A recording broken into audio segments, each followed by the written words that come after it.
Assalamualaikum warahmatullahi wabarakatuh.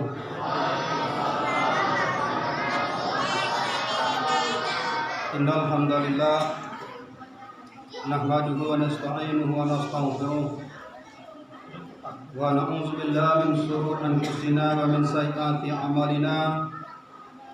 May yahdihillahu fala mudilla lahu wa may yudlil fala hadiya lahu. Syahr Ramadan allazi unzila fihi al-Qur'an hudan lin-nas wa bayyinat minal huda wal furqan. Ya ayyuhallazina amanu taqullaha wa qulu qawlan sadida yuslih lakum a'malakum wa yaghfir lakum dzunubakum billahi war rasul faqad fawzan 'azima. Allahumma shalli wa sallim ala Muhammad wa ala alihi wa sahbihi wa man tabi'ahum bi ihsan ila yaumiddin. Bapak Ibu jamaah masjid yang insyaallah dirahmati Allah Subhanahu wa taala.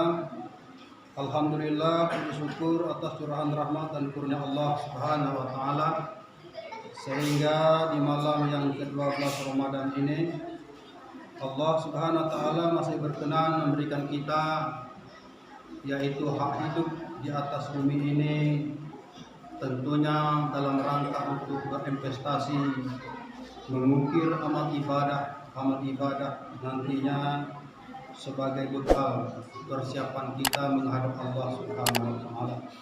Dijelaskan oleh Allah Subhanahu wa taala di dalam surah Al-Anbiya ayat pertama, iqtaraba lin-nasi hisabuhum wa hum fi ghaflatin mu'ridun. Telah dekat kepada manusia perhitungan amal, kematian akan telah, tetapi mereka dilalaikan oleh dunia dan berpaling pada hari akhir. Bapak Ibu yang dimuliakan Allah Subhanahu wa taala, tanpa kita sadari malam ini kita sudah di babak semifinal masuk yang ke malam 20, yaitu 10 sudah dilewati, masuk ke dalam bulan hari yang ke-20 yang babak semifinal, dan terakhirnya 10 masuk ke dalam babak final. Bapak Ibu yang dimuliakan Allah Subhanahu wa taala, tausiah yang dibebankan kepada kami pada malam hari ini yaitu ganjaran orang-orang yang sengaja meninggalkan sholat.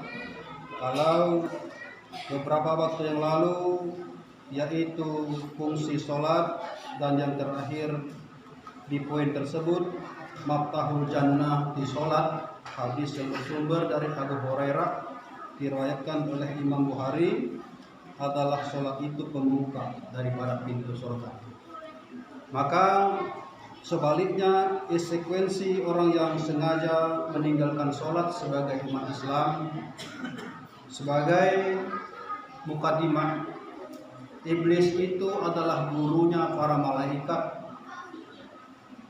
Iblis itu diciptakan oleh Allah Subhanahu wa taala jauh sebelum Adam. Artinya jauh sebelum Adam itu sangat jauh sekali, diciptakan dari bara api, dan malaikat diciptakan dari cahaya api. Adam diciptakan dari tanah. Dalam surah Al-Hijr dijelaskan tentang kejadian asal-usul Adam alaihissalam. Maka iblis diperintahkan untuk memberi hormat kepada Adam, sehingga iblis mengumumkakan asal-usulnya, wahalak tani finnar, kau ciptakan aku dari api, wahalak tahu mintin, kau ciptakan dia dari tanah, asal-usul. Dengan iblis tidak mau memberi hormat bersujud kepada Adam, maka dia vonis oleh Allah Subhanahu wa taala dia adalah kafir. Lalu bagaimana kita yang diperintahkan Allah bersujud kepada Allah itu sendiri, maka itu lebih parah daripada iblis. Bapak Ibu dimuliakan Allah Subhanahu wa taala, karena waktunya sangat sedikit, ganjaran orang-orang yang sengaja meninggalkan sholat yang pertama yaitu dijelaskan di dalam hadis Nabi Muhammad SAW, ada 15 bencana. Ada 15 bencana yang ditimpakan kepada orang-orang yang sengaja meninggalkan sholat. Yang pertama, berkah umurnya dicabut. Sepanjang apapun umurnya, bagaimanapun perjalanan umurnya, kalau tidak melaksanakan ketaatan kepada Allah Subhanahu wa taala, maka tidak menimbulkan kemanfaatan. Karena dijelaskan oleh Nabi Muhammad SAW, syarrun nas man qala amruhu wa syarru amaluhu. Seburuk-buruk manusia itu panjang umurnya, buruk pula amal ibadahnya. Maka orang yang melaksanakan ultah setiap tahun, kalau dia tidak sholat, meskipun umurnya sampai 60, 70, akan tetapi dia meninggalkan sholat, maka tidak ada artinya. Di dalam bahasa ultah itu happy birthday to you, selamat panjang umur berserta mulia. Kemuliaan itu adalah milik Allah Subhanahu wa taala. Allah sendiri yang memberikan sertifikat atau derajat kemuliaan itu dengan dalil inna akramakum indallahi atqakum. Orang yang paling mulia di antara kamu di sisi Allah adalah orang yang paling bertakwa di antara kamu. Ini dalilnya. Maka banyak sekali masyarakat kita yang salah paham, mengadakan ulang-ulang tahun, umurnya sudah 70, bahkan sudah ada yang 90 tahun kemarin. Diulang tahun oleh cucunya, disuruh pakai baju gaun, rambutnya diikat dengan pita, kemudian lilin disiapkan 90 biji. Disuruhnya neneknya niup, ayo nek, happy birthday to you nek, happy birthday to you nek, tiup nek. Neneknya penyakitnya asma pula, disuruh niup lilin 90. Cepus. Pas ke 89 mati. Iklan apa? Sulabi. Artinya tidak ada artinya, tidak ada gunanya hal-hal yang seperti itu. Secara hukum, yaitu api itu lambang keabadian orang-orang Majusi. Lilin itu lambang keabadian orang Nasara. Maka apa yang harus kita lakukan? Kalau ingin ulang tahun boleh, cuma dengan makan-makan, berkumpul, tidak dengan cara ritual. Maka berkah umurnya dicabut. Yang kedua, berkah hartanya dicabut. Sepanjang apapun orang yang tidak sholat, maka berkah hartanya dicabut. Maka orang-orang yang tidak sholat dengan sengaja, apapun dilakukannya dengan hartanya, itu tidak menimbulkan kemanfaatan.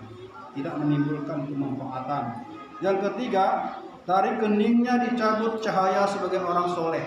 Mukanya suram, putih, masih suram, apalagi hitam legam, mirip butut kuali, tampak suram. Nah, kalau yang di depannya ada cahaya, seperti lampu 5 watt, ada cahaya. Artinya walaupun kita sholat Idul Fitri, Idul Adha, ada cahayanya. Jadi muka orang yang tidak sholat itu mirip muka buku, suram. Idul mau dikina, idul mau dipandang. Kemudian yang keempat, tidak diterima amal sunnah pun amal wajibnya. Artinya orang ini pergi haji, orang ini berpuasa, tetapi tidak sholat. Maka amal-amal itu ditangguhkan oleh Allah Subhanahu wa taala. Karena sholat itu tiang agama. As-sholatu imaduddin, faman aqamaha faqad aqamaddin, wa man tarakaha faqad hadamaddin. Sholat adalah tiang agama.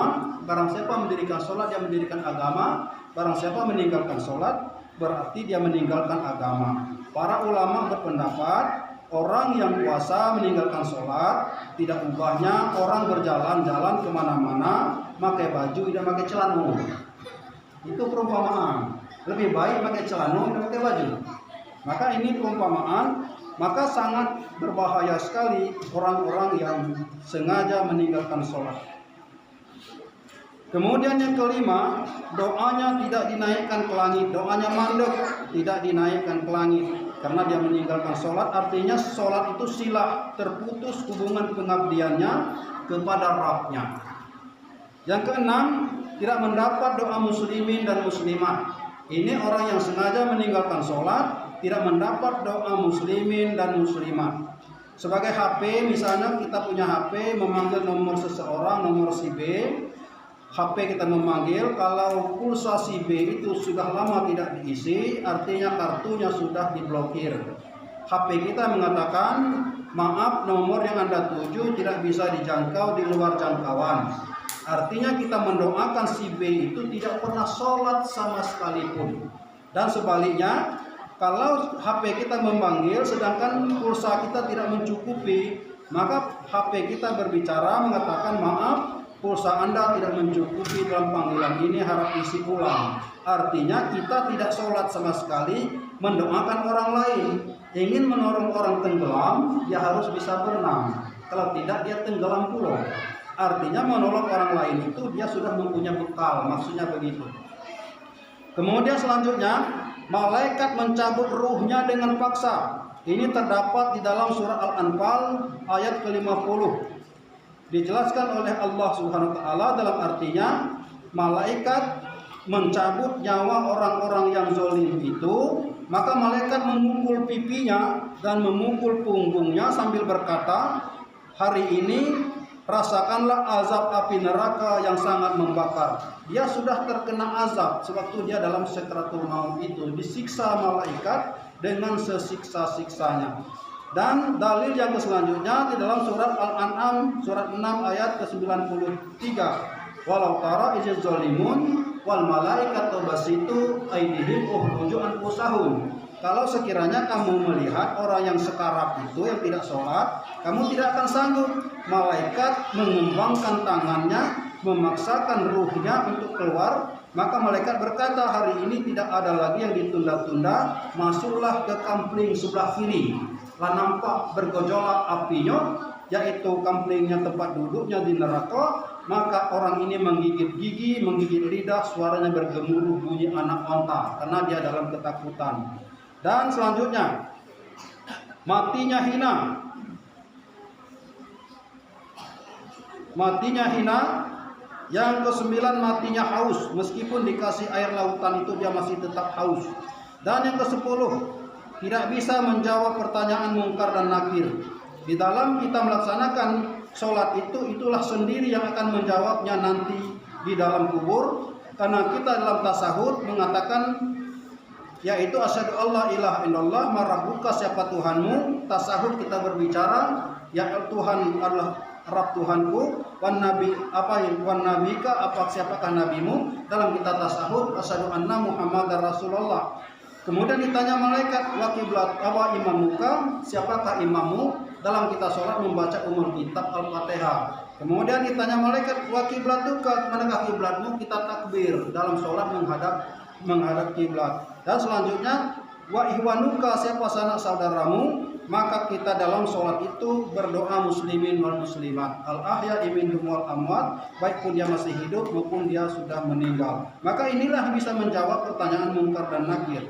Dari anggota tubuh kita, mulut kita ini sudah terkunci. Anggota tubuh yang berbicara, al-yauma nahtimu ala afwahihim wa tukallimuna aydihim wa tashhadu arjuluhum bima kanu yaksibun. Pada hari ini kata Allah, kami kunci mulut mereka yang berbicara kepada kami, tangan mereka dan kaki mereka menjadi saksi atas perbuatan mereka. Yang ke-13, diberi buku catatan dari sebelah kiri. Artinya catatan amalnya diberikan dari sebelah kiri. Orang-orang yang menerima buku catatan dari sebelah kiri, maka nasibnya sangat menyedihkan. Kamplingnya pun kampling di sebelah kiri. Apa makanannya? Tusqa min ainin adiyah, diberikan minuman dari mata air yang sangat panas. Laisa, tidak ada ta'amul makanan illa min dhari'ah, kecuali pohon yang berduri. Ke-14, tidak bisa melintasi jembatan Sirat.